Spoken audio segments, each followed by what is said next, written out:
I just want to get your thoughts on term limits of board members and board members that are maybe there too long. In your experience with that? There is one overriding advantage to having term limits, and that is to tactfully have a way of working through somebody who's outlived his usefulness as a board member. Right. Apart from that, I'm not sure that it serves any great value, but it does give people a chance to say, well, I'm going to re-out, or this would be a good time for you to exit. But I've seen it work well both ways. One area you alluded to a number of times was not-for-profit versus for-profit boards. And my experience with not-for-profit boards is a lot of times the reason they invite certain board members is their ability to write a check each year. Yeah, I think an organization has to decide whether they want a money board or a strategic board. And in many colleges and universities, that's almost a ticket of admission for the board. I doubt the effectiveness of that if that's the primary motivation, but I understand that it happens. And then one other thing was just subcommittees. Can you talk at all about what have been good subcommittees? The larger the organization, the more the need for subcommittees. In a smaller organization, really the board can act as a subcommittee of the whole. But in a larger organization, and especially with a larger board, subcommittees are almost essential to deal with the specific areas. Now, there are also some legal requirements here. You need an audit committee, for example, and either the whole board's going to do that or you're going to have a designated group to do it. But I think that properly handled subcommittees can do a lot of the more detailed work, and they can often do a lot of it in between board meetings. You can do it with conference calls or even specially called meetings. But the main value, I would say, is streamlining the general board meeting so that it can really focus on the most important things. I've actually been able to help a large organization that I'm a part of to make their board activity much more effective. And one of the ways was to focus on the subcommittees. And we had people coming to the subcommittees who just were walking in cold, and we went through all the reporting stuff. So even in the subcommittees, having the appropriate person in the company, the staff person, liaison with the head of that committee, say the CFO with the head of the investment and finance committee, and work through an agenda ahead of time, get the materials out, did the same thing for the committee in terms of upping its efficiency that prep materials did for the whole board. Along the same lines, John, a question of subcommittee reporting to the main board.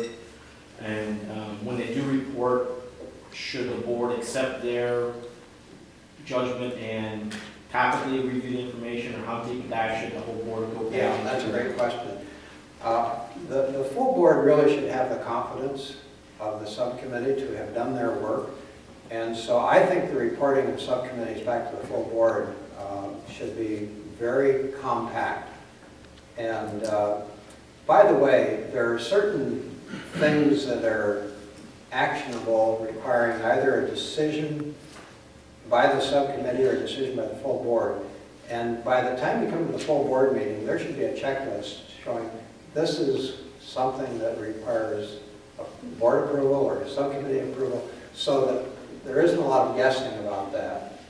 It's easy to do. You just have basically a chart. But there will be exceptions to it if there really is a knotty issue that the subcommittee doesn't have clear conviction on. It may need to be aired before the board. But the board chairman should be very much a part of that decision. Do we want to put this on the agenda and devote a half hour to it or whatever it is? But for the most part, the board should just be accepting committee actions. John, you mentioned a board should be small or streamlined. In starting from scratch, how would you build that board, and what would it look like in terms of critical disciplines or experience? You know, what would the makeup of that board look like? Well, I would look for a diversity of board members. I would look for people who have board experience.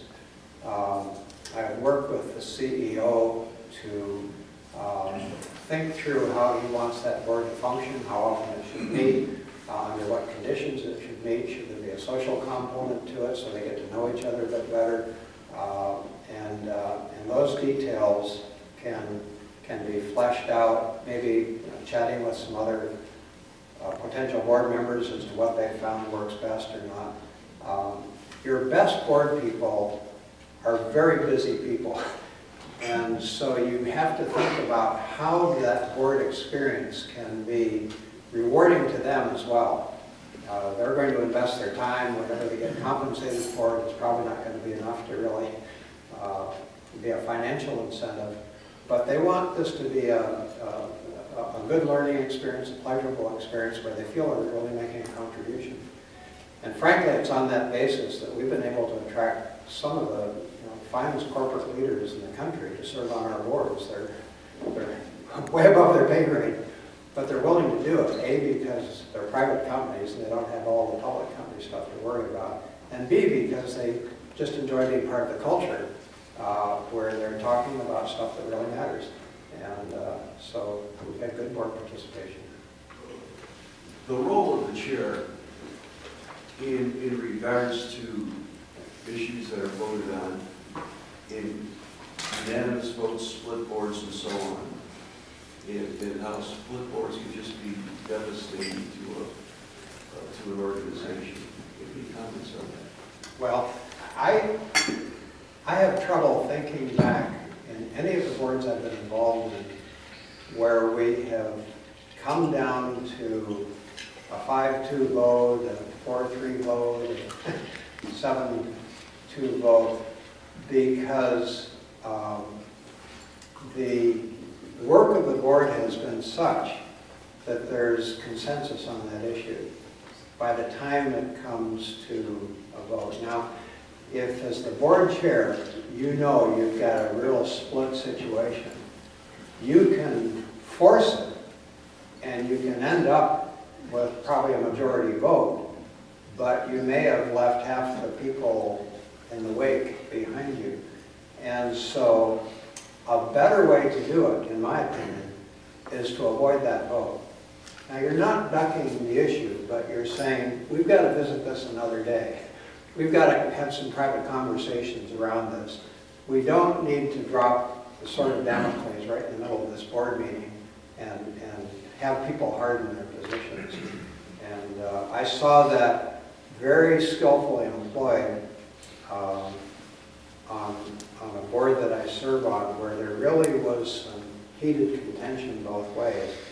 And the chairman just wisely said, I think we have a sense of where we are as a board. I don't believe we even need to vote on this, but let's move ahead on the basis of what we sense is the situation. So very respectful of the minority who would have voted no, but also the yes votes in that room understood what he was doing, and that there wasn't unanimity, and we needed to take that into account. Tricky, but we can get through it. Yes, sir.